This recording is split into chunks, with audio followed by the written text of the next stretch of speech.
The Ballon d'Or. Now we know who won it. Messi won it. He won it for the 7th consecutive time. Since 2008, the winner has come from either Ronaldo or Messi. Yep.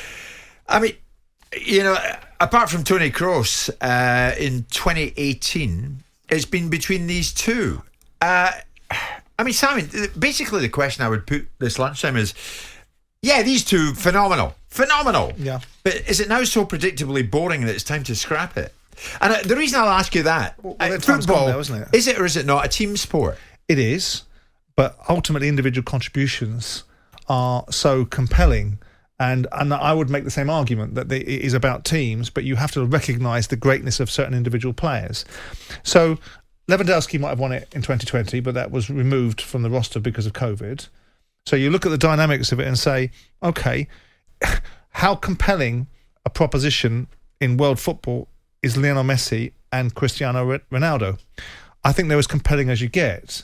And I think back in the day, if we'd had these awards, people like George Best and other players of that ilk would have been in and amongst the mix. Yeah. Some of the decision-making processes I don't always concur with, and I'm not a huge follower of it, it doesn't really occupy much of my time. But to suggest that this passing of the baton now, because they've dominated, because their performances have been so exceptional, if they weren't so dominant, then it wouldn't be so repetitive. And because they've been so dominant, the only tragedy is that less so for Ronaldo because he moved from United to Madrid to Juventus, whereas Lionel Messi stayed at one particular football club and obviously only just gone to Paris Saint-Germain for some extra money.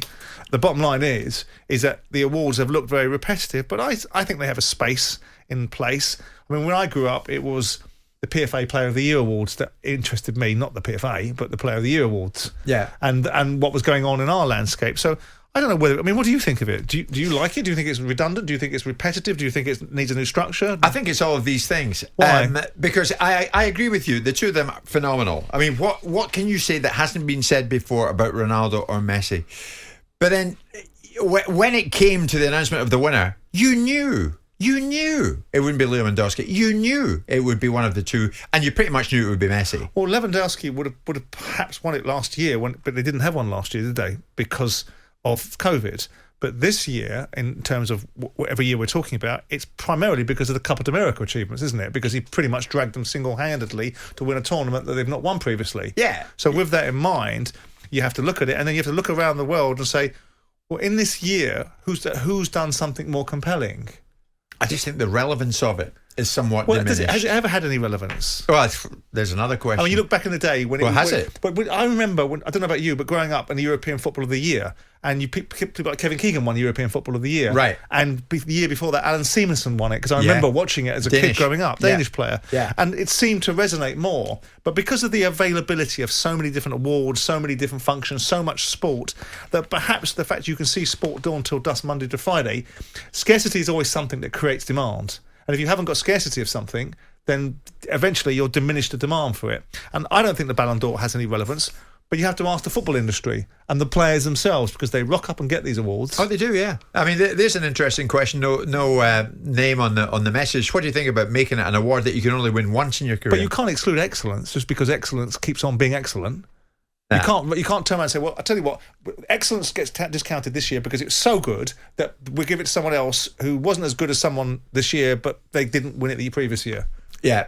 Of course, it was 2018. Luka Modric took the prize, not Toni Kroos. Luka Modric. Okay. But I mean, apart from that, it's been the Messi Ronaldo show. And I mean, they are phenomenal, isn't it? Yeah. Yeah. Because judging by performances of Paris, Messi ain't going to be winning any Ballon d'Ors anytime soon. Jim White and Simon Jordan, Monday to Thursday morning, 10 till 1. On AM, on DAB, via the talkSPORT app and on your smart speaker. talkSPORT.